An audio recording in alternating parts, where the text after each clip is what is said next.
तुलसी विवाह की अभूतपूर्व महिमा बताते हुए ब्रह्मा जी कहते हैं, कार्तिक शुक्ल नवमी से एकादशी तक यदि मनुष्य शास्त्रोक्त विधि से तुलसी के विवाह का उत्सव करे तो उसे कन्यादान का फल होता है।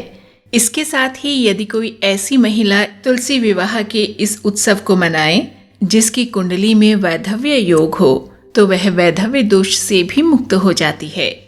वैधव्य दोष ज्योतिष में एक अशुभ योग है जो किसी महिला की कुंडली में बनता है और इसके कारण पति की मृत्यु का योग बनता है। ये योग कई ज्योतिष कारणों से बन सकता है, परंतु तुलसी विवाह के उत्सव का शुभ कार्य करने से ये वैधव्य दोष भी समाप्त हो जाता है। इस संदर्भ में एक कथा सुनाते हुए ब्रह्मा जी कहते हैं, पूर्व काल में कनक की पुत्री किशोरी ने एकादशी तिथि में संध्या के समय तुलसी की वैवाहिक विधि संपन्न की। इससे वह किशोरी वैधव्य दोष से मुक्त हो गई। इसके बाद ब्रह्मा जी ने तुलसी विवाह की विधि बताई। 1 तोला सुवर्ण की भगवान विष्णु की सुंदर प्रतिमा तैयार करावें अथवा अपनी शक्ति के अनुसार आधे या चौथाई तोले की ही प्रतिमा बनवा लें। फिर तुलसी और भगवान विष्णु की प्रतिमा में प्राण प्रतिष्ठा करके स्तुति आदि के द्वारा भगवान को उठावें। पुनः पुरुष सूक्त के मंत्रों द्वारा षोडशोपचार से पूजा करें। पहले देश काल का स्मरण करके गणेश पूजन करें, फिर पुण्याह वाचन कराकर नांदी श्राद्ध करें। तत्पश्चात वेद मंत्रों के उच्चारण और बाजे आदि की ध्वनि के साथ भगवान विष्णु की प्रतिमा को तुलसी जी के निकट लाकर रखें। प्रतिमा को वस्त्रों से आच्छादित किए रहें। उस समय भगवान का इस प्रकार आवाहन करें, आगच्छ भगवन् देव अर्चिष्यामि केशव तुभ्यं दास्यामि तुलसीम सर्व काम प्रदो भव। अर्थात भगवान केशव, आइए देव, मैं आपकी पूजा करूंगा, आपकी सेवा में तुलसी को समर्पित करूंगा।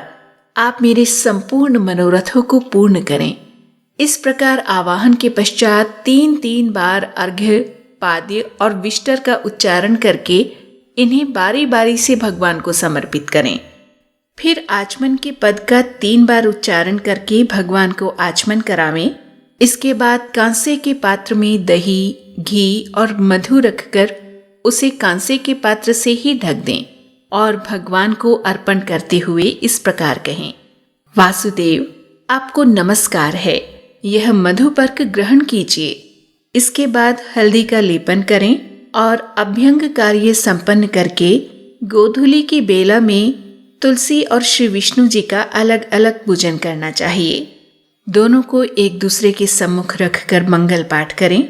जब भगवान सूर्य कुछ कुछ दिखाई देते हों तब कन्यादान का संकल्प करें। अपने गोत्र और प्रवर का उच्चारण करके आदि की 3 पीढ़ियों का भी आवर्तन करें। तत्पश्चात भगवान से इस प्रकार कहें, अनादि मध्य निधन त्रैलोक्य प्रतिपालक इमाम ग्रहाण तुलसीम विवाह विधिनेश्वर पार्वती बीज संभूताम वृंदाभस्मनि संस्थिताम अनादि मध्य निधनाम बल्लभाते ददाम्यहम पयोघटैश्च सेवाभि कन्या वद्वर्धिता मया त्वत्प्रियाम तुलसीम तुभ्यम ददामि त्वं गृहाण भोः। अर्थात आदि, मध्य और अंत से रहित त्रिभुवन प्रतिपालक परमेश्वर, इस तुलसी को आप विवाह की विधि से ग्रहण करें। यह पार्वती के बीज से प्रकट हुई है, वृंदा की भस्म में स्थित रही है तथा आदि, मध्य और अंत से शून्य है। आपको तुलसी बहुत ही प्रिय है, अतः इसे मैं आपकी सेवा में अर्पित करता हूँ।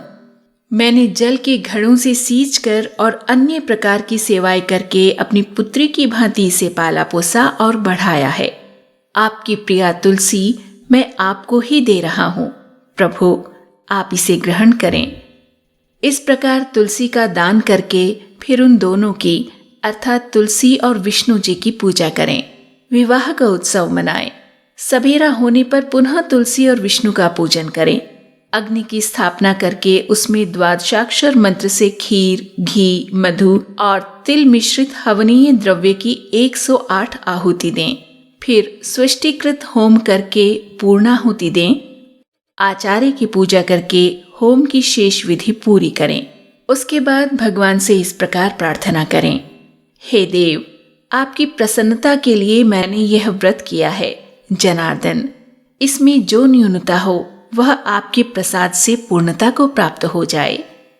यदि द्वादशी में रेवती का चौथा चरण बीत रहा हो तो उस समय पारण न करें। जो उस समय भी पारण करता है वह अपने व्रत को निष्फल कर देता है।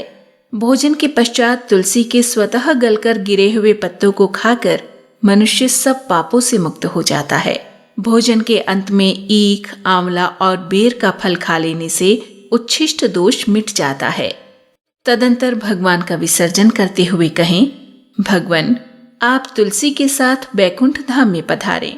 प्रभु, मेरे द्वारा की हुई पूजा ग्रहण करके आप सदा संतुष्ट रहें।